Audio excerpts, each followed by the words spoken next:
how do you how do you deal with that psychologically, seeing something so hardcore? I mean, that wasn't the first time that I'd seen pretty full-on violence. I mean, I've Was it witnessed stuff in was it Britain all as in the well. prison? All in the prison, you mean? No, I mean, I've seen stuff outside the prison as well. Yeah, yeah. But that was pretty extreme, and it was just the fact that knowing that if you got into a problem in there, there was nowhere to run to, no one to go to, no one to talk to. Luckily, like I said, we got this. We got this group of people together so that we had some sort of backup. But you couldn't go to the guards, you couldn't go to the authorities because they would just throw you back to the lions, basically.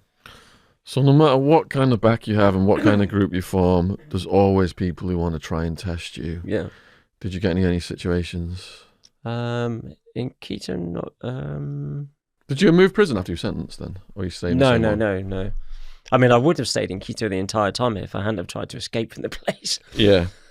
So run us through the escape attempt first. Yeah. So we're hatching up all these different ways of trying to escape out of the place, and there'd been quite a few successful escapes out of there via tunnels. The prison was on the slopes of a volcano, the Pinchincha volcano, in the old town of Quito. So underneath the prison was pretty, easy to dig out.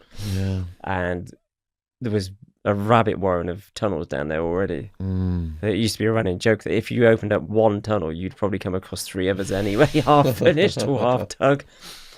So it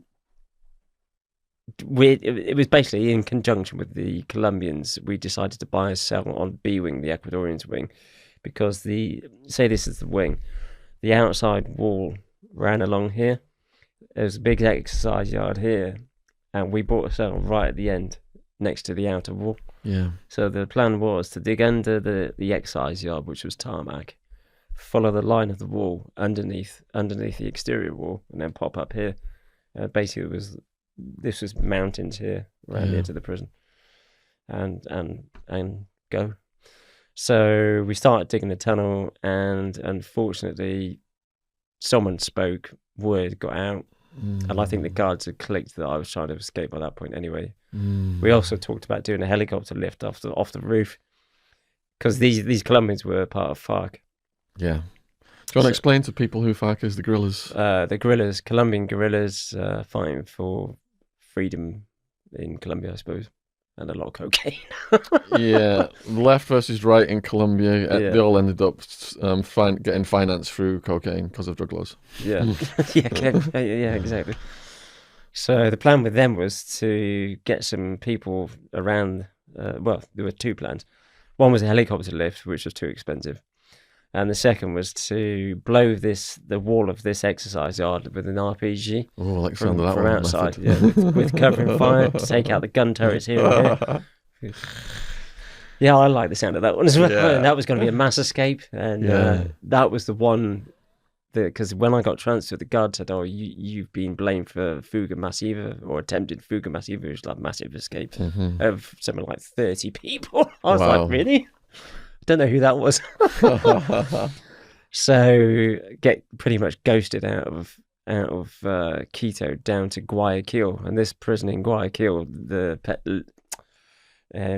what's it called? The Penitentiary Litoral de Guayaquil. Okay. This huge monster of a prison, 8,000 prisoners, 26 wings, just this behemoth of a prison in this port city. Guayaquil, renowned as being completely gang controlled. Two major gangs at war with each other, the Cubanos at the time and the Russos. The prison was pretty much evenly divided between the two of them. There was a borderline which you couldn't cross. If you did, you're not coming back, or if you do, you're going to get interrogated by the gang. Could you tell us a little bit about the gangs? How they came about, the history? I think in Ecuador there's always been gangs, but generally how they start out there is it seems to be that there will be a feud between two families. Someone will get killed from one family by a member of the other, and then it starts escalating into tit-for-tat killings, And then it's contract killings, and then they start financing it with drug trafficking and organised crime, bank robberies, robbery, extortion, theft. And before you know it, you've got a bloody great gang, thousands of members, that are infiltrated not only in the prison but into the cities, and they're controlling huge swathes of the country. Because I imagine they can go to a guard's house and just kill a guard. So Well, the thing is, a lot of them are grown up in the same barrios, the same areas as the guards. So they've either been at school with them or they know their families. Yeah. So the guards will not stand against them at all. I mean, right now the strongest gang in Ecuador is the Choneros, and I was actually in prison with their leader, a guy called Jose Eli or Rasquina. He was on the same wing as me, and him and his brother, who I became very friendly with, and went through a gunfight with them, gun battle. I'll tell you about that later. Wow. All right, first day then at this new prison. Yeah, so I go on this long journey down through the Andes. Was that beautiful, that journey? It was nice to be out of the prison, and it was quite nice because we set off in the afternoon, and it took I can't remember how many hours, but maybe 12, 14 hours. Stopped along the way and went right up into the Andes. So that was my first experience of nighttime for a few years by that point. Did your relationships with the locals carry forward into your new prison, or were you a stranger? Yeah, because some of the main gang leaders, because some of the main gang leaders from Guayaquil had been transferred to Quito as punishment. I'd got to know a couple of them. They had then been returned to Guayaquil, so when I ended up being transferred there, they were already back in the prison there.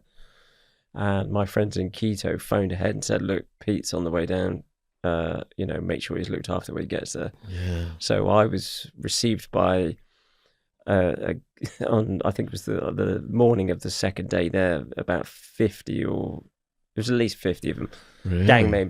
Gang members came out, the boss of the gang, all with handguns, all in brand new sports gear, handguns, phones, came out. Guards just let them walk straight out of the prison to where I was being held at the gate. Came and got me and said, Gringo! Gringo, you're here. Woo!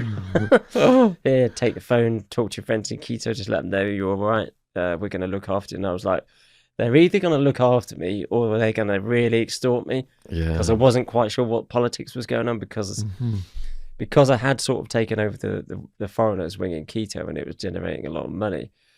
Money is always a contentious point in the prison because the gangs or the people that want it will do all sorts of shit to try and take that away from you. Of course. So I'd sort of fallen out with the Arab, the Syrian that I mentioned earlier. Why? Because I was taking over the wing. I was controlling the cocaine trade in there, the alcohol, stuff like that. And of course, him being Muslim, he didn't like alcohol anyway. And I painted a great big Union Jack on the back of my prison door. So that was right in his face. And he just didn't like me.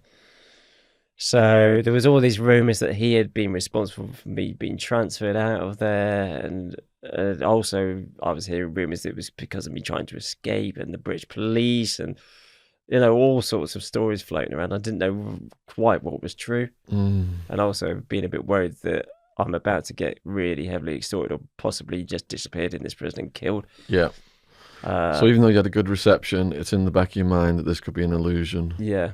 So I get taken into this huge just prison. I mean, the main corridor that separated the wings ran down. It was a long corridor, a mile, either a kilometre or a mile long this corridor was. Yeah. And the wings coming off it like this. I mean, you couldn't see from one end to the other. The police used to ride up and down it on motorbikes with machine guns on. Jesus. So that's insane. So I get taken in, and we actually went into about the second wing in, and then on the left, and that became home. What was the living quarters like for you? I get put in a cell straight away with one of the main. Well, he was the main. He controlled the drugs for the gang. In the whole prison, so he had rucksacks full of drugs in the cell with us. You could smell it from outside the cell. And that was a little bit nerve-wracking, but also kind of reassuring because I knew I was pretty safe. but also nerve-wracking because if the police came in to do a search, it was like, well, what's the gringo doing in the cell with all the drugs? Yeah. And he's already in for loads of drugs anyway. Did he have a gun in there as well? Yeah, yeah. I mean, all the gang members had guns. Yeah. So spent a few months living with him. It was pretty cool. What was he like interacting with? He was a pretty chilled out guy. He didn't, they were pretty strict about their members didn't take the drugs. They, might smoke weed, but that was it. They didn't do coke or they didn't have crack at that time. It was this stuff called Bassi, which is like a derivative, or heroin either. Yeah. That was like a big no-no, really frowned upon in there. So yeah, it was the main drugs that they sold at that time were cocaine, weed, and this Polvo Bassi stuff. What's your relationship like with your girlfriend at this point? She's now back in England. I mean, this is after. So she went back to England, got arrested. She's now in prison at this point. She got sentenced to 13 years. They ended up sentencing her to 13 years. Fabricated evidence against her. Said that she'd been bringing drugs in for me, which she hadn't ever. Is that because she wouldn't cooperate? She went not guilty. She went not guilty and she refused to cooperate. Yeah. So she's got balls then, hasn't she? Yeah, and unfortunately, they really, they completely stitched her up. Could you communicate with her by mail? No. Prisoners. I mean, she cut me off as well. Oh, did she? I contacted her before she got remanded or sentenced, and I said, look, put your legal team in contact with me. I mean, they must have been shit. Yeah. To have allowed us to get sentenced to 13 years in prison and to allow the British police to introduce evidence that was clearly fabricated into the case. It's just like, how did that happen? She was on the conveyor belt for the legal vampires. That's just another shakedown on the taxpayers, all that money, isn't it? Yeah, exactly. That.